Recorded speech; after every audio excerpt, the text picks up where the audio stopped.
Kia ora e tiwi e haere ake nei I te Karere. He whenua kua roa e tohe ana I roto I te rohe o Maketu. I nai nei kei reira te whānau e noho whakatā ute ana kia kauarawa atua I te rā whenua e riro atu. Ko te whakaaetanga I Wainganui I te iwi o Ngāti Whakaue me te karauna e tūai he whare hou mō ngā uri o te iwi. No te rānei I whakatūwherahia ai te whare hou o te pakihi o Manawa Honey.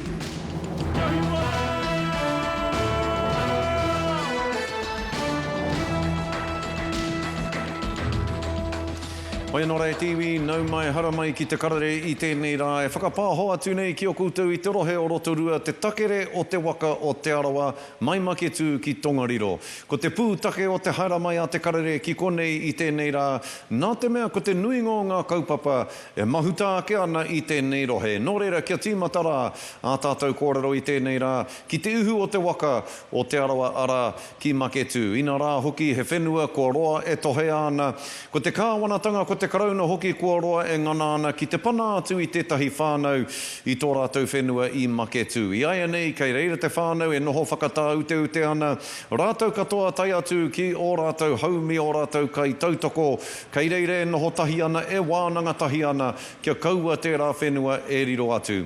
Kei Maketu tonu, tā tātou kai kaue kōrero a pōtaka maipi I tēnei wā nei. Nō reira, ka whakawhiti atu tātou kia ai a pōtaka, kei a koe te wā. We refused to leave. And we were born here. So now children must do what they've done. The land belongs to you. No one else. E ai anō ki te kōti, e te kaungā rā kei te whānau me wehe I te whenua, kei raro I te Public Works Act. They are saying that this land was acquired through proceeds of crime.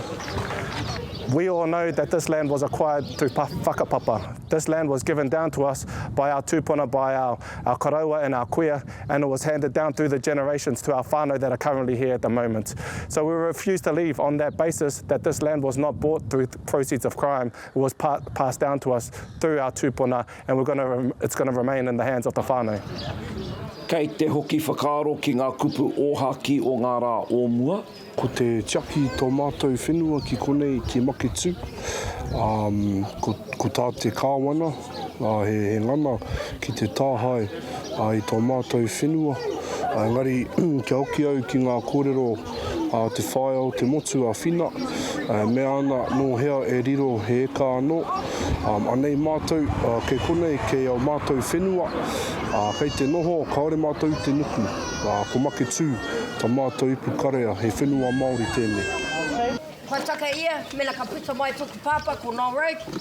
Mo te hunga noho whenua, e kore rātau I wehi, e kore rātau I wehe. Ko tai mai te motu whānui, ko te whānau Nicholas e noho nei, kia u ki tēnei whenua, ki tō tātou nei whenua, kua heke mai ki o mātou mātua tūpuna.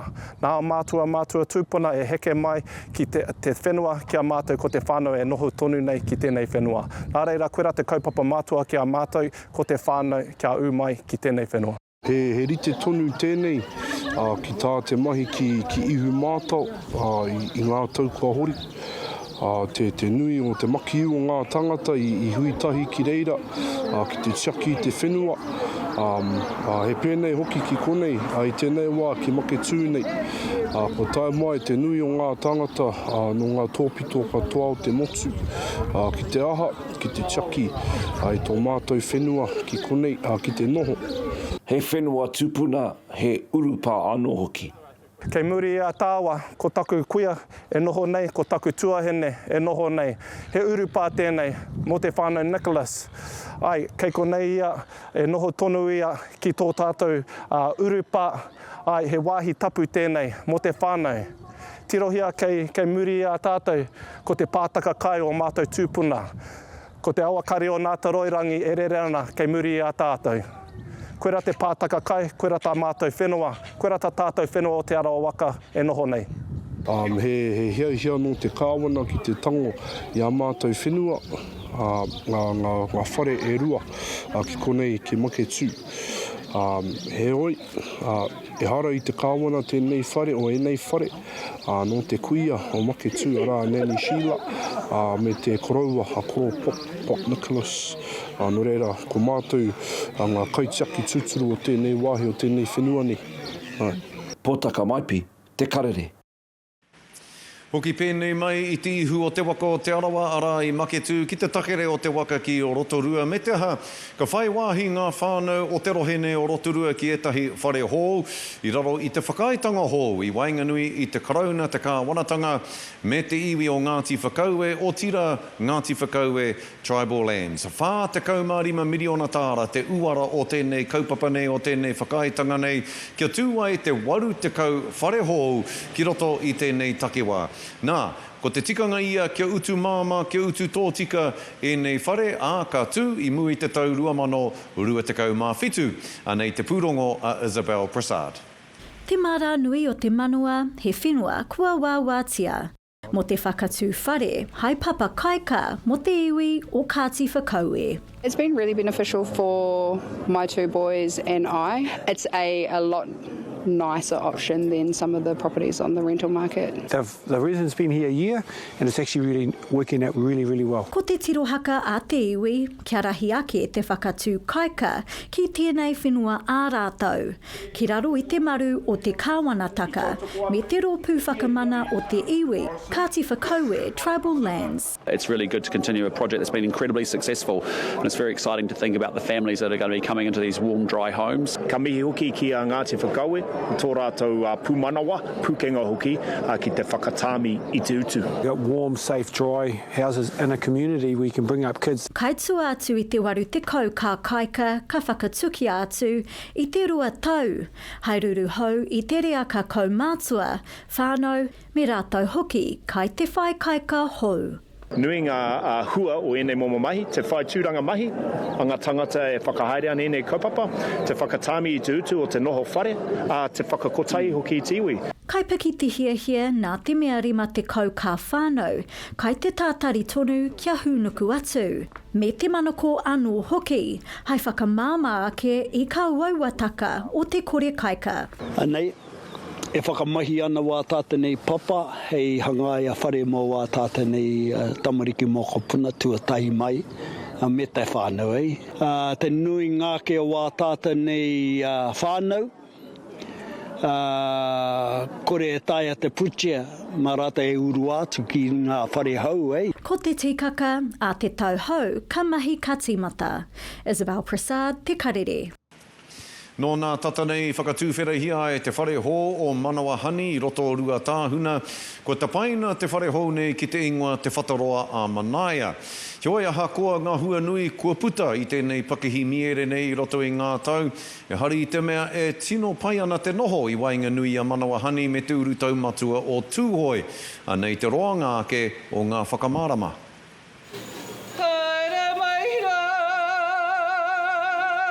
Te reo rāhiri o te tarati tua whenua ki tōna whare hou. Kare ko atu tēnei na, I roto o rua tāhuna. Ki te ake koe te whaketere nei. Tēnei nā whakahaere a te Manawa Honey, o tira a te tua whenua. E mihi ana ki nā tānata kua tae mai tēnei rani. Te kite I te ahu o tēnei mai. Kua taina ko te ingoa hou ki runga ki te whare nei ko te Whataroa-a-Manaia. Nō reira, kei te koa mātou, kua tū tēnei whare, tēnei whata, tēnei whare mahi kai, he nui ngā hua kāputa ki te iwi, me ngā kai mahi o rua tāhuna. There's about 9,000 hectares that we're responsible for. Ko ia ko te whakatū wheratanga o te whare hou, hei kauinga mahi miere a Manawa Honey ki taumata ke. Kei te titiro ki etahi atu momo kai, momo mahi roto I te ngahere, ka whai wāhi tēnei whare. Kua tirohia te nui o te tia. Koe rapea tētahi huarahi mo tēnei whare, te patuniti. Me etahi mahi rangahau, he whataroa tēnei, he whatakai tēnei. Engari he wāhi rangahau hoki tēnei, kei te mahi rangahau mātau o te tua whenua me manaaki whenua, plant and food. No te tau 2019 te kamupene nei, ka whānau mai te puku tonu o te urewera, I nāia nei kei te hokona o na mi ere ki ngā tōpito o te ao. E whiwhi mahi we te hau mātau. Nā rawa ka putāki, kai te haere ki tā wāhi. Tā wāhi, loto tonu I a tātou nei o Aotearoa. Nā miere e haere ana. E ka hana mātau I te whakahoki anō I te āhuatana o tātou tipu nei wera o whānau. Te mahi tēnei momo kai, te miere. Nā, ko ake nei, ko uru tātou ki roto I te whare nei, te hiko I koi hare, nā whakakite nā pēhea te mahi rawa tēnei mea te miere. Mutu kauhau maina pui tahira ko ake tonu nei. Te whakamāla mala I tēnei āhuatana te whiwhi mahi a mātau o Watahan. Heoi anō, kei te werohia te tarati tua whenua e tahi uri o, mō te whai I ngā herengi a te kāwanatanga. Tēnā te pauri, enari me waiho tērā me noho puku, tēnā āhuatana. Hako anō kai waho e tahi e whiwhi ko hatuanga, enari te mana ko, I runai te rani māria, I runai te kaha, ne? Te kaha tonu. Koira ke te aro whai, te kaupapa ake. Kei konei tātou ki te whakanui I tēnei kaupapa, kei te aroa au ki tēnei kaupapa. Waiho ngā kaupapa a te iwi, mā te iwi. He wā tōna ka noho tahi te iwi. Ki te wānanga nei kaupapa engari tēnei rā, koe nei tā tātou kaupapa. Aha koa ngā kūrakuraku, kei te ao tonu te aronga o Manawa Honey. Mai tēnei whare, ka haere te miere ki ngā tōpito o te ao, kua kitea I ngenei tautata nei, kua riru I a Manawa Honey e tahi tohu rangatira mō te reka o te miere ka putai I te ngahere nei, I tēnei kāinga. Nō reira, ka noho ko tēnei whare, hei whare tāwharau I ngā kaimahi me Manawa Honey. I toro atu a pukaia ki a ngā tairangi hau me te hunga poro tū ki te kōrero, engari auare ake. Hironi Waikato, pukaia. Hoi nō re tiwi, kei te arahi te kuini Māori a kuini ngā wai hono I te pō I tana tira ohanga Māori tuatahi ki tā wāhi ara ki te UAE, te United Arab Emirates. Kei roto I tana tira ngā kai whakatupu hua kiwi Māori, ko rātou hoki e whakatupu ana, e hoko ki tai ana I te 80 ōrau o ngā hua kiwi o tēnei whenua. Ko te hia o te kāhui hua kiwi Māori nei, kia toro atu rātou ki te UAE. Hei whakatutuki I tētahi o ngā wāhanga o te whakaaitanga tau hoko e tāpui ana I ngā whāinga tau hoko iwi take. For New Zealand, it's common sense for the Māori economy to make those indigenous connections into a space that we're not in at this stage. Te kau puoto hua kiwi, ko tukuna I tēnei wānei ko ngā hua ka puta, ka whakahokia ki te rāngai kia tipu tonu ai he tūranga mahi, o tira kia tipu tonu ai hoki ngā rawa. Nō reire tiwi, hei muri ake I ngā whakatairanga, ka rongo kōrero tātou I te minita whakawhanake Māori ōmua I a te ururo flevo, e pāna ki te tohe I Wainganui a toi tū te tiriti me te pāti Māori. Hoki mai rā e tiwi ki te karari I tēnei rā Anei e whakapāho atu nei ki o koutou I tēnei marae o a tāhua o Waititi. Ana kei takutaha I tēnei wā tētahi o ngā rangatiro o tēnei marae o tēnei takiwa o tēnei rohe katoa te waka o te arawa. Ko ia hoki te minita whakawhanake Māori I ngā wā o mua ko ai ke atu ko te ururo flewa e taku rangatira tēnā koe. Ai, tēnā koe te manahau. I ki ake rā hau ko koe te minita whakawhanake Māori I ngā wā o mua ko koe hoki te kai arahi. Takirua I te pāti Māori I ngā wā o mua. Nō reire tika ana kia pātai atu au ki a koe. E pēhea no whakaaro e pāna ki te tōtara wāhi ruatanga kua hua ake I Wainganui te pāti Māori me te ropu toi tū te tiriti I tēnei wā. E rua nā wāhanga pēr, tuatahi e tika nā pēr kia au te kōrero. E waiho ngā mahi o te tōranga pū ki te hunga kai reire e kawe ana i tērā taha, ko te āhuatanga o te mahi poro tehi rānei, waiho tērā ki reira. Arā nō nā hihe o te ao Māori ki roto i te whare pāremata. I etahi wā ko āhua raru katoa, te noho ai rānei, ki tētahi taha, ai rānei ki tētahi taha, engari ko tāku ko te tautoko aki te kōrero. Me waiho ake ngā āhua tanga o te tōranga pū ki ngā mea kai roto i te whare pāremata. I nā ke te nui o ngā mahi, i nā ke ngā uauatanga, i nā ke te nui o ngā hie o te ao Māori. Waira me pēra, ko te mate ke, nā rungi ngā kōrero ko puta i nā wiki tata ko hipo ake, kei te kite atu, pēr kei te oroto tonu o te pāti Māori kei reire e tahi take hei whakatika mā rātou. Ko tahi tau kei mui te araro, tai rāno ki te pōti matua, no reira me tere, titiro ki era āhuatanga, ko e tahi kua whakaputa hia e eru, ka mutu ko e tahi pēr, e noho huna ana. Engari, ko tahi tau kei mui te araro, ka hoki tāta ki te pōti. E whakapono ana koe, ka kitea he ara whakamua, ka kitea rānei he rongoā mō tēnei wehenga i Wainganui enei rōpu e rua. He raru tēnei, rānei tēnei kua tai ki weri tētai a te whakatika nō reira me takahi te rōpu toitu te tiriti i tōna ara, te pāti Māori i tōna. Karau te sino kite i te wehenga. He wāhi ki te hunga porotu, pēnei a mātou, te wāhi a mātou, he wāhi ki te taha ki te tōranga pū. He hari te mea ki te noho waha, noho wehe, ko tahi anō te kaupapa, e ori te ana ki taku titiro, ngā hiehi o roto i te rōpu toitu, ko te anga whakamua ko tā rātou ko te tiriti o waitangi, ko wai ka whakahei tērā kōrero. E pēra anō te āhuatanga o te tōranga pū Māori, ko te tiriti o waitangi he tāhuhu kōrero ke te whāinga matu o te pāti Māori. Oira, ki taku mohi ko tai ki te wā, kia āta wete te wāhi, kia taia e tēnā, me ki te taha tōranga pū, ki te aro nui, i ngā mahi nui, kai mohi a rātou. E te mea koine te karanga te iwi. Ka mutu, ko te āhuatanga o te porotu, he wā tōna, mo tērā. Waiho tērā ki reira. Engari, ko tahi te kaupapa, ko te paenga o te iwi Māori, i raru i te tāhuhu o te tiriti o waitangi. Mena i reira koe, ka ha koe? Koe, kōrero. Te kai o te rakatira he kōrero. Me kōrero me noho e te tēpu. Engari, ko o te kei ia eru i te whakataiapa. I tēnā, i tōna taha, tēnā ki tōna taha. He wā tōna ka hoki mai. E hari te me take nui ki au. Ka hoki mai mo te ki te whakatinana i ngā wawato te iwi Māori. E hari te mea, kai tawhiti rawa tētahi ki tētahi kao. E noho tata. Engari, ko tāna, ko te whakarohe i te taha ki te toitu te tiriti, whakarohe i te āhuatanga o te tōranga pū. I te wā ia koutou, ko tari ana, ko tā pita, i kaha koutou, ki te whakapakari i te whanaungatanga ki etahi atu rōpu. Nā wai, ka noho tahi kia nā hinara, kia John Kima i roto i te kāwanatanga.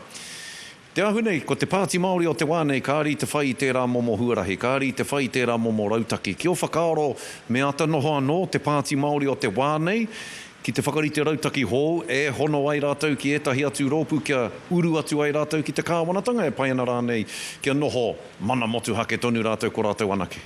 Well, ko tētai akoranga nui te wā iau i te whare pāremata, me noho, e wāinga nui i ngā rōpu whakahare o te motu.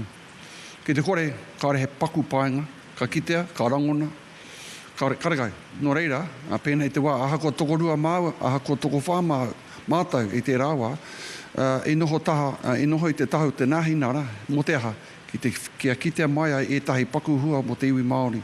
I kitea mai ai te rāhuatanga, ko te whānau ora, ko ngā whare o te motu, ko ngā take i konei, roturua nei ki te poia, te hokinga o ngā whenua.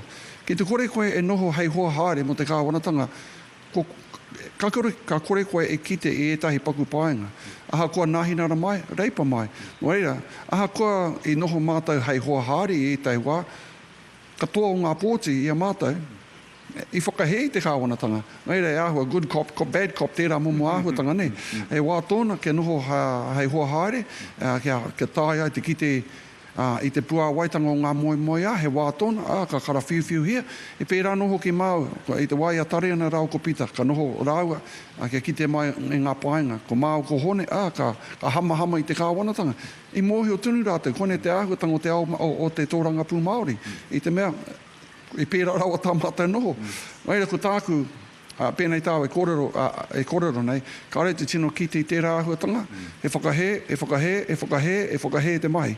Engari, me whai wāhi ki te kōrero ki tētahi, hei whakatina nei tērā kōrero, o te kai o te rangatira, he kōrero.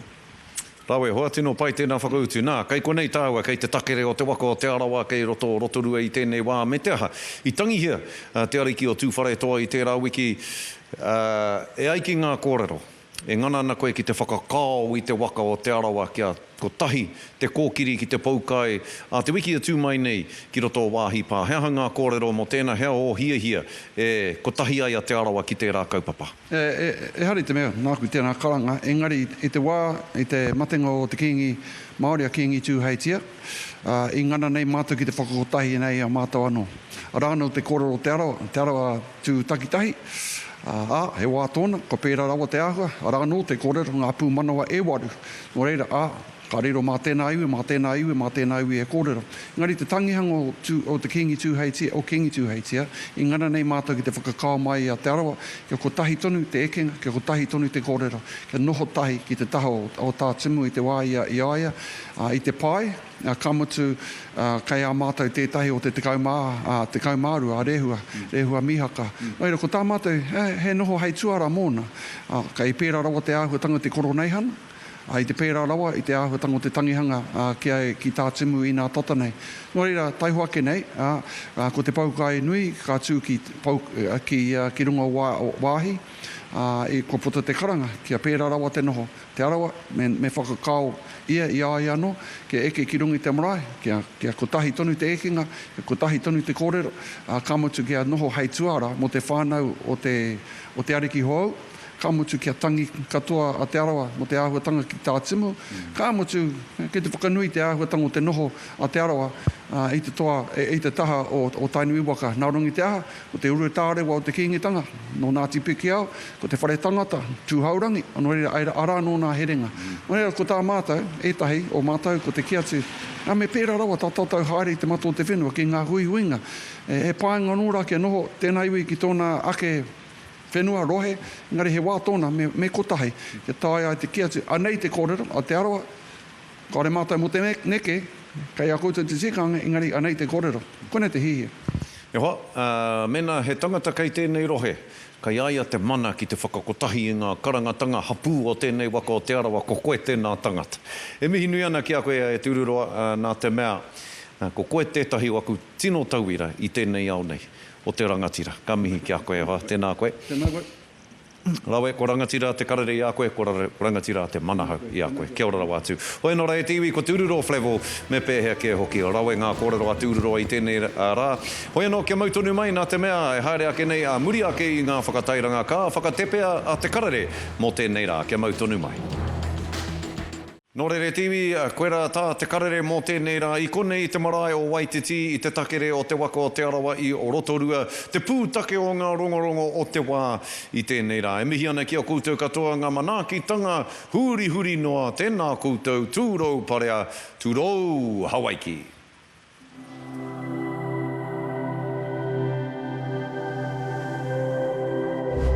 Ko te reo